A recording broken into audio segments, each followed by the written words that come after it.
Hi, it's Greg here, and I've been tagged. Rob over at Andersborg tagged me. He wants to see my two favorite bushcraft knives, so I drug a bunch of my knives out here that I use quite a lot, and guess I'm going to pick a couple, show you what I got.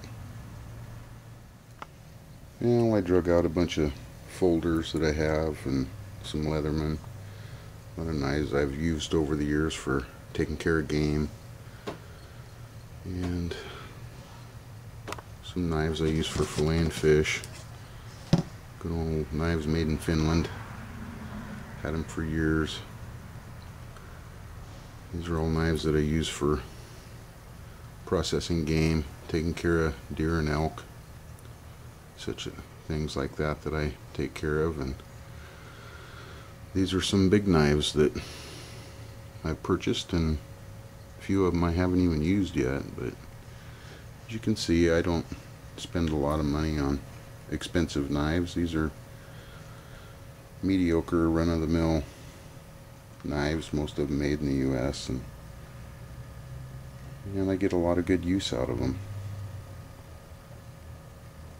Yeah, let me show you a few of them. This is what a lot of my folders look like. My Leatherman, we've all seen those. Actually, this Kershaw right here, I found this about 15 years ago stuck in a tree. It's been a wonderful knife. Carry that most of the time when I'm hunting. I've taken care of a lot of deer and elk with that. There's a Gerber Gator and a little Gator Junior there, and a buck knife, everybody knows that, and a Schrade. Some Puma knives down here.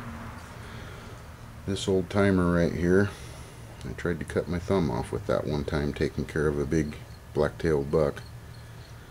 I was working on him, dressing him out, and made a bad move and really cut myself bad with that knife. So good knife, but bad memories. And I wanted to show you some work I've done here. You'll recognize these knives, these little more knives here. We got two of them, and one's a little larger than the other one. I forget the model numbers on them, but as you can see, I did a little leather work on them. I soaked some leather and shrunk it, and then stitched it and put the little kind of a finish trademark tail on it, as you can see.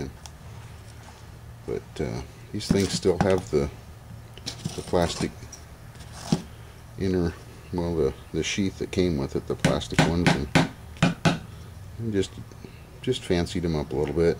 Little project I wanted to do. So these are a couple of darn good knives. And my Moras are here. Here's some more knives that I've used for taking care of game.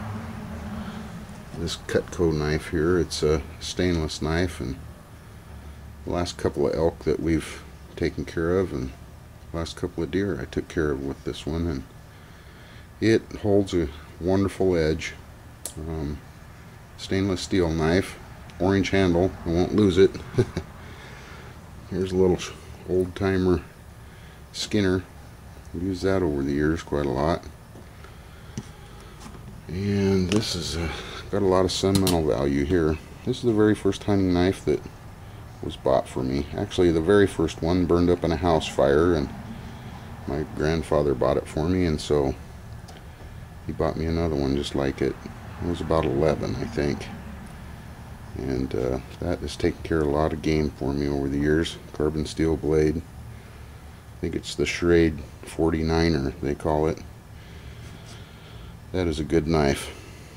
Not my Bushcraft knife, but and that knife there's the knife my wife found when we were out bushcrafting one day. And these are my big knives. Of course, my K-bar USMC, and my Ontario machete. This is a K-bar BK9. I've not used this knife yet. I'm anxious to.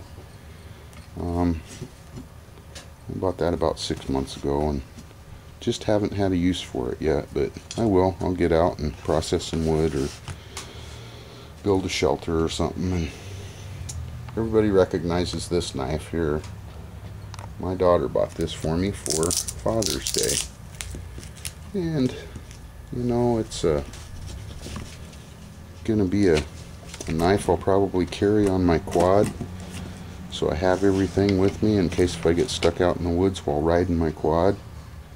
I've not used it yet, but it's got the fire steel and a whistle. You flip the sheath down and it's got a diamond sharpener. It's got some instructions on the back for signaling and whatnot. But I'll have that knife. That may save me someday. May need it.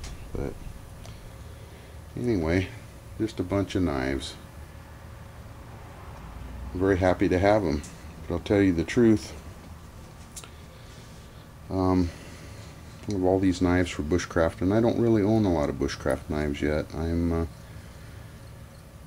just not a high dollar knife guy, but this one right here is on me all the time when I go out. Made it just a simple modification, stitched a little piece of leather there so I could have my fire steel. Put a little dangler on there so I can fasten it to my belt. We all know what it is. It's a Moore clipper. Doesn't take any time to sharpen it up. It holds a good edge. I use this knife a lot. So that's probably my number one right there for bushcrafting right now. And my number two knife is this right here. This is always in my pack. And getting out processing wood or building a shelter or just chopping brush. I've used this knife quite a bit. I get out and find fat wood and things and old stumps and old logs, and I use this for getting in there and getting that fat wood out. You can baton well with it. It's got a saw back on it. That doesn't seem to bother me at all. I just baton away. I've, you know, used it to shave into fat wood. You can use it like a draw knife. You can double hand it and draw, peel a log. So I must say, right now, my two favorite bushcraft knives are right here. And I want to thank Rob for thinking of me and tagging me for this. And so I guess I have to tag 3 more people and let them show their 2 favorite bushcraft knives. And so the first tag that I want to tag is Veravild in Sweden. Next one is Got Rocks and Head here in the US. And the third one is Mr. Tuck 110 here in the US. Let's see what your favorite knives are. Thanks for watching. Keep on bushcrafting.